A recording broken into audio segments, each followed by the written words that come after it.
built in 1928, due to Cambridge Union Town Gas. Finished work in the 1950s, acquired by its present owner around 6-8 years ago, and been completely rebuilt by him.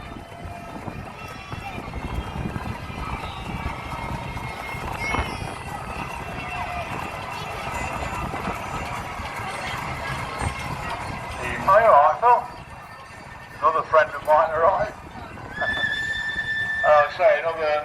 So this is an agricultural wagon. What's an agricultural? It means it can be put to a belt. It can be used, we call it agricultural, but I call them general purpose. They can be put to any type of work as long as it was by a belt. So Bosses, of course, built in Lincoln. Down in Norfolk a long time ago. In 2001 it was bought by Mr. Smith. They say you can put anything onto it. Next we have Green Nigel. Nigel's in the wagon just going fast.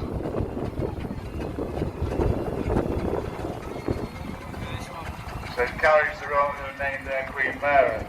So it's been built for Sadler Brothers, as you can see on the side. Been heavily restored over the last 24 years. It took it 24 years, but it's got there in the end.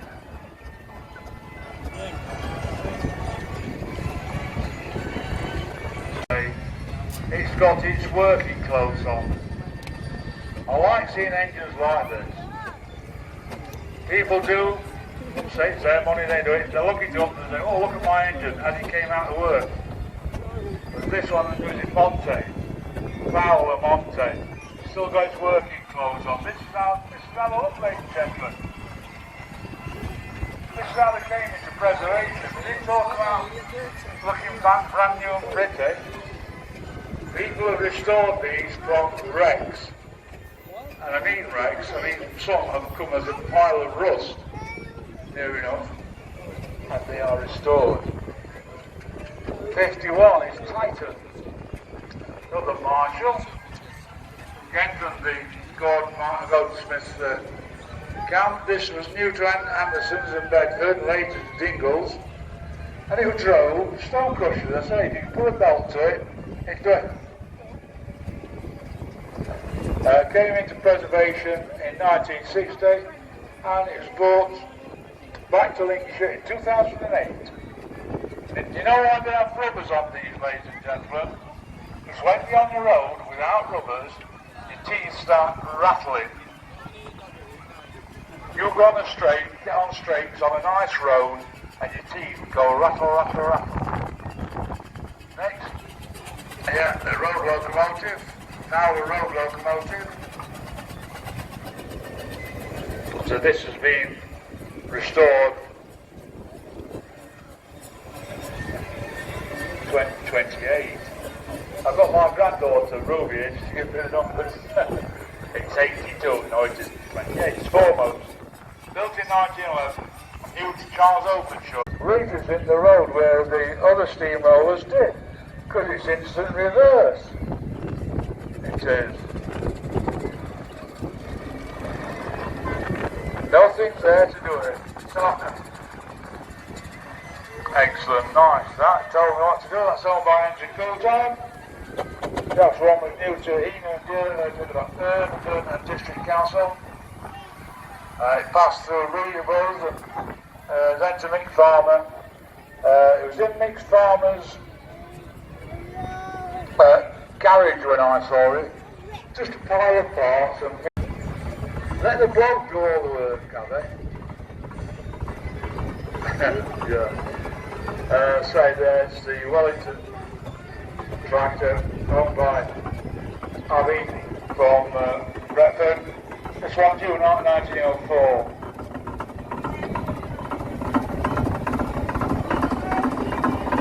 '63 for the general purpose engine. This one built again down the road in Lincoln by Ruston and Proctor in 1907.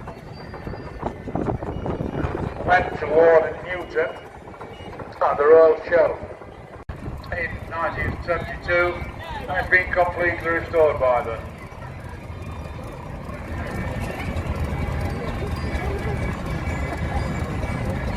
My son thinks he's got me out. He said, what's the tank doing on the front of the smoke box? Come on, boy. Of this Foster engine? Well, it's like this. It was built after the First World War. And the persons that they take mine. Mine's the X90 out there, don't it that? The reason you've got the propaganda comes into it. He said, right, we can't say it's what it is, it's a tank there, it's a vehicle that's going to fire also. So the cave with the idea, we'll call it water tanks for Mesopotamia. That's the reason a tank is called a tank. Hello, my darling. I'm sorry if I keep interrupting. I've got my grandson, and he's calling for his granddad. Aren't you, my darling?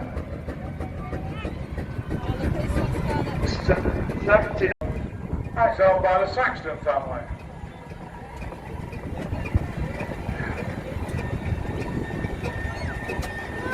Next is Michael Davison with the Marshal of 1889, Mary Marshall, new to T. Barlow and later to Mr. McIntyre.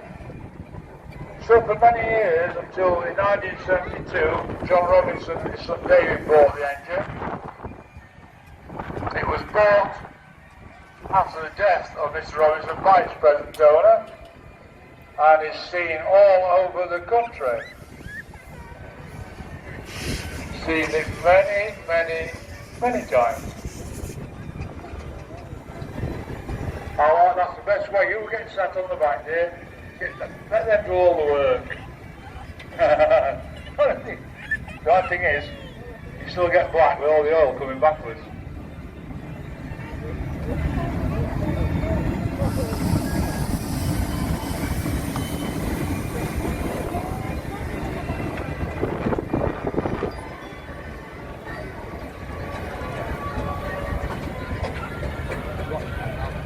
Bloody good.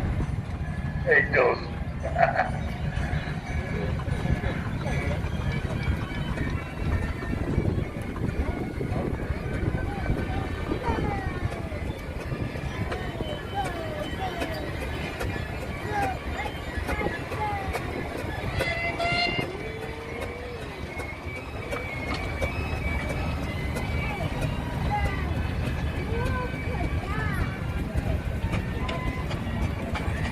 I ain't bothered about a rally. My grandson just give me a kiss. Can't beat it. One of the best things you can do. 68 is the Roby Walling. Now this has come a long way. This is new in 1910, down the road here. Purchased by Paul Antill in 69. And it took 10 years before it was restored and then it showed down there. I've seen this many times at the big car boot sale they have in Starpane, isn't it? No, big car boot. It's a gold medal tractor, so it's owned by Rob Tyler. Now as you can see, this hasn't got any rubbers on. And if you look, you'll see that the wheels, the rear wheels there, are just starting to pick up a little bit of the ground. But so Robert bought this about 3 years ago now. Robert has got 2 other engines, they are Fowers, sorry, 3 other engines. They're all Fowers, so he decided to get a Burrow. Nice little engine that.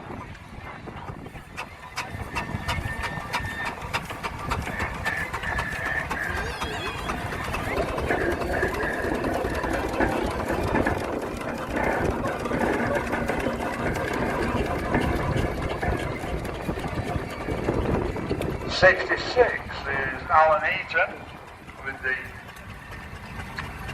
1912 Alchin, built in Northampton. Acquired Vice President owner in 1986. And so he carried out much work on it, firebox, smoke box, chimney, you name it. It's carried the name Rebel and has travelled to many miles on the road, which, believe me, ladies and gentlemen, is the best bit about owning an engine. Not sitting up there boiling. You get on the road with these engines, ladies and gentlemen, it's bliss. Especially when you find a pub that's serving a ploughman. Done that many times. Babcock & Wilcox, 1926 build, worked for Buncombe's and later went to R. Pierce and bought Vice President owner in 1990, owned by the Siddle family. Or, as it was said at a rally I went to last week, say, Babcock & Wilcox took over Clayton and Shuttleworth. Did you hear the sound on Sunday, Bob? A lot of work to be there. So single crank compound means it's got two. But if you look, they are at an angle. Bull were the only people that built engines with that sort of configuration.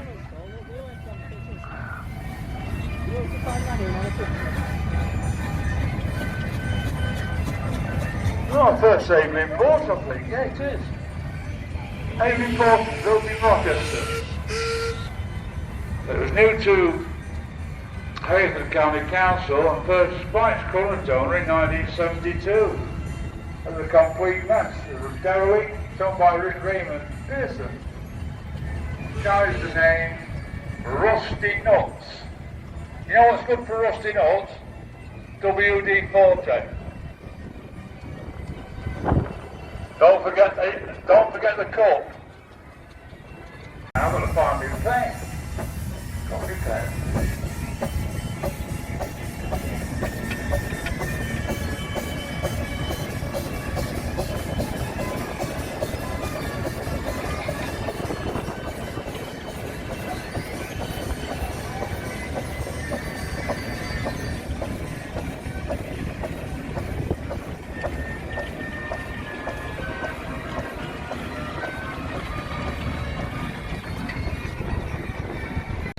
This one's owned by the Plum family, 1919 bull. Never worked in this country because we exported to Cape Town. And from there we went to Australia. Came back to England in 2007.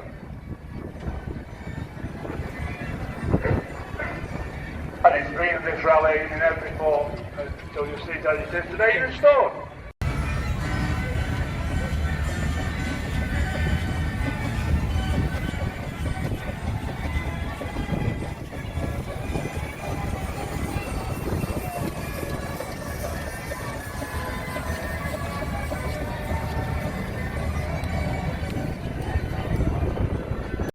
Built for Oliver and Partington. There was the paperworks in Moffat, and he used to go to the railway with paper to go out and bring supplies back. So it's owned by Dave and Sue and carries the name